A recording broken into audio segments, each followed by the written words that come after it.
two significant suo motu cases, the Supreme Court has raised several questions of law and has indicated that orders will be passed in both the suo motu cases to give relief to various litigants and lawyers across the country. The first case was with regard to civil disputes, and the suo motu case was related to extension of time under the Limitation Act. A three-judge bench of the Supreme Court has agreed with Attorney General K.K. Venugopal's suggestion to exclude time of around 15 months from the ambit of the Limitation Act, which will allow lawyers and litigants to file cases without being time barred for the period which has elapsed during the pandemic. In view of difficulties faced by lawyers and litigants in moving court during the pandemic, the top court on 6th May 2020 had extended the periods of limitation under the Arbitration Act and the Negotiable Instruments Act from 15th March 2020 till further orders. The court order had implied that new check bounce cases could not be initiated,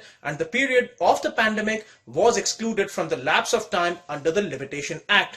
The Limitation Act bars filing of cases after lapse of a certain period of time for several civil disputes like tussles over title and property, which makes the date of filing of the case essential for it to be admitted in a court of law. Asking the AG to assist the court, CJI Bobde asked him to suggest the recourse available to litigants and lawyers if partial lockdowns are reimposed after the law of limitation comes back to effect in mid-June. In view of possibility of reimposition of restrictions on movement due to rise in COVID cases in some parts of the country, the Attorney General had urged the top court to exclude the time period between 15th March 2020 to mid-June 2021 from the ambit of the general law of limitation.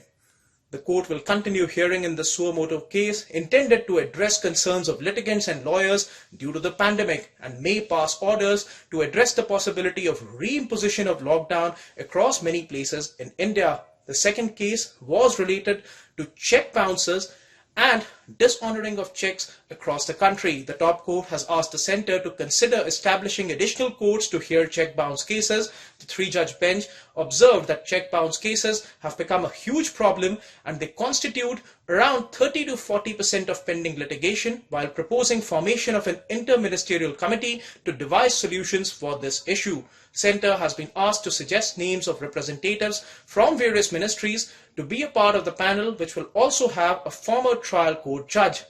While the court partially agreed with the Union Finance Ministry's suggestions for alternate measures instead of setting up courts, the top court held that the recommendations were inadequate and asked the Solicitor General to assist the court in the suo motu case for expeditious trial of cases under the Negotiable Instruments Act. Section 138 of the NI Act deals with dishonoring of checks. The Apex Court asked the Reserve Bank of India to clarify if the bank issuing a check can be mandated to disclose contact details of the signatory if the check is dishonored, and how early can the issuing bank be notified of the bouncing of the check.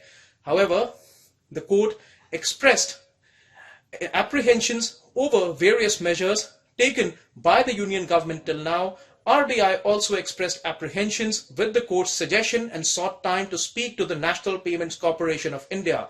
RBI feared that a direction for notification and disclosure of contact details of issuers of bounced checks will create practical problems, and sought time to reply before the top court.